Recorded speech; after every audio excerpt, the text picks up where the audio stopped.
राधे राधे मित्रों, सनातन धर्म डायरीज में आपका स्वागत है। आखिरकार स्त्रियों की उत्पत्ति कैसे हुई? क्या ऐसा हुआ कि स्त्रियां ने पृथ्वी पे जन्म लिया? मित्रों, आज मैं आपको बताने जा रही हूँ पुरुष और स्त्री जाति के बारे में, यानी कि स्त्री जाति का उत्पन्न कैसे हुआ। भगवान शिव ने स्वयं स्त्री जाति का उत्पन्न किया है, नारी जाति का उत्पन्न किया है। तो चलिए आपको श्रवण कराना मैं प्रारंभ करती हूँ। इसके पहले यदि आप मेरे चैनल पे नए जुड़े हैं तो आपसे एक छोटा सा निवेदन है, आप जल्दी से जल्दी सनातन धर्म डायरीज को सब्सक्राइब कर लीजिए ताकि आपको रेगुलर ऐसे ही नोटिफिकेशन मिलते रहें, जिससे आपके जीवन में कुछ ना कुछ पॉजिटिविटी आती रहेगी और आप मेरे वीडियो को रेगुलर वॉच करते रहेंगे। तो आपको दुख रहने का जो कारण है, आप यदि दुखी रहते हैं तो आप महसूस करेंगे आप दुखी रहना छोड़ देंगे। तो चलिए आपको बताते हैं कि स्त्री जाति का उत्पन्न कैसे हुआ। भगवान शिव की वजह से ही हुई थी नारी जाति, यानी कि स्त्री की उत्पन्नता। उनके अर्ध नारीश्वर रूप के बारे में तो आप जानते ही होंगे। भगवान शिव सभी देवताओं में प्रमुख माने जाते हैं, इसीलिए उनको देवों के देव महादेव कहा जाता है। वहीं भगवान शिव बहुत ही भोले भी हैं, इसीलिए उनको भोले बाबा या भोलेनाथ भी कहा जाता है। महादेव और भोलेनाथ की तरह भगवान शिव को अर्घ नारीश्वर भी कहा जाता है। तो आइए जानते हैं उनके इस स्वरूप के विषय में, और क्या है अर्धनारीश्वर का स्वरूप और कैसे स्त्री जाति की उत्पत्ति हुई। हिंदू धर्म में भगवान शिव का खास स्थान माना जाता है। भगवान शिव को कई रूपों या नामों से भी विख्यात किया जाता है। आपको बता दें, भगवान शिव के महादेव नाम है, भोलेनाथ नाम है, पशुपति नाम है, ऐसे बहुत सारे नाम महादेव के हैं, जिसमें से एक नाम आता है अर्धनागेश्वर का भी आता है। सबसे ज़्यादा लोकप्रिय है भगवान शिव के अर्धनारीश्वर रूप में उनका आधा शरीर पुरुष का है और आधा शरीर स्त्री का है। इसीलिए ही भगवान शिव को अर्धनारीश्वर पुकारा जाता है। आपको बता दें कि भगवान शिव के अर्धनारीश्वर रूप के पीछे एक रोचक पौराणिक कथा छुपी हुई है, जिससे आधी स्त्री और आधे पुरुष का स्वरूप धारण करना पड़ा।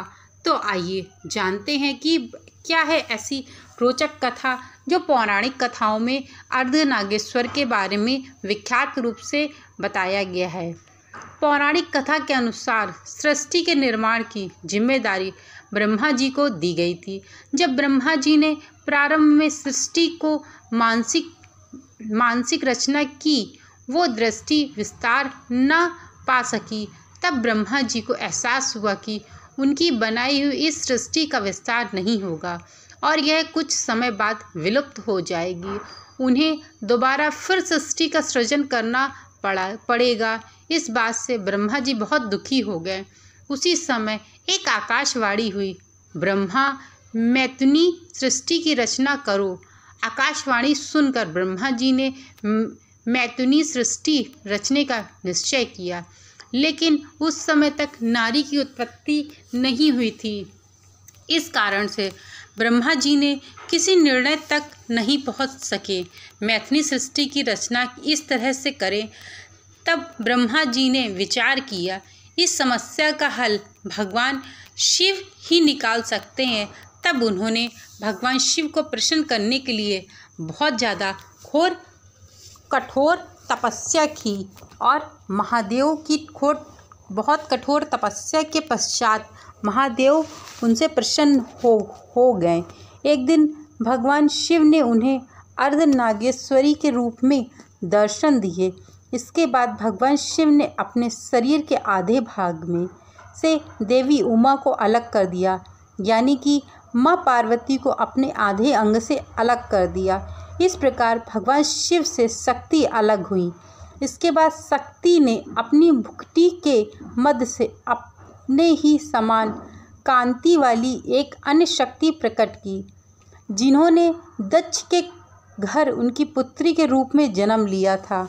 इस प्रकार सृष्टि के विस्तार के लिए भगवान शिव ने अर्धनारीश्वर रूप का धारण किया। तभी से उन्हें अर्धनागेश्वर नाम से पुकारा जाता है। आपको बता दें कि इस सृष्टि के निर्माण में जो करता है, जो सृष्टि का निर्माण संपूर्ण रूप से किया है, उन्होंने भगवान शिव के द्वारा ही हुआ है। स्त्री जाति एक ऐसा रूप है जो यदि अपने जीवन में चाह ले तो ऐसा कुछ भी नहीं है जो वो नहीं कर सकती है। स्त्री अपने जीवन में सभी उद्देश्यों को पूर्ण करने के लिए कठिन से कठिन, घोर से घोर तपस्या कर सकती है। माँ पार्वती भी एक स्त्री जाति की रूप थी, जो भगवान शिव को पति के रूप में प्राप्त करने के लिए उन्होंने वर्षों तक भगवान शिव के लिए कठोर तपस्या की और तब जाकर के भगवान शिव को माँ पार्वती ने अपने पति के रूप में पाया। नारी जाति एक ऐसी उत्पत्ति है जिसको यदि शक्ति समय समय पे वह माँ दुर्गा भी बनती है, माँ काली भी बनती है और संपूर्ण सृष्टि का कल्याण करने वाली ही भी बनती है। यानी कि स्त्री के बिना पुरुष का कोई अस्तित्व ही नहीं है। और स्त्री जाति की उत्पत्ति भगवान शिव और माँ पार्वती के द्वारा हुई। जब ब्रह्मा जी इस बात का निश्चय नहीं कर पा रहे थे कि कैसे जो मैं इस सृष्टि का निर्माण कर रहा हूँ उसमें स्त्री जाति का कोई नामो निशान नहीं है और एक न एक दिन यह जो सृष्टि है वह नष्ट हो जाएगी, क्योंकि सृष्टि को चलाने के लिए दोनों की आवश्यकता होती है, पुरुष की भी और स्त्री की भी। इस कारण से भगवान शिव ने अपने अर्धनारीश्वर में जब ब्रह्मा जी ने बहुत कठोर तपस्या की, तब उनको अर्धनागेश्वर के रूप में भगवान शिव ने दर्शन दिया और माँ पार्वती को अपने आधे अंग से अलग कर दिया।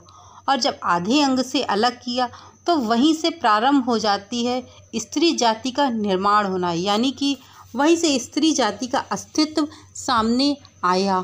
तब जाकर ब्रह्मा जी ने संपूर्ण सृष्टि का निर्माण किया और वही माँ पार्वती तब जाके राजा दक्ष के घर में एक पुत्री के रूप में जन्म लेती हैं।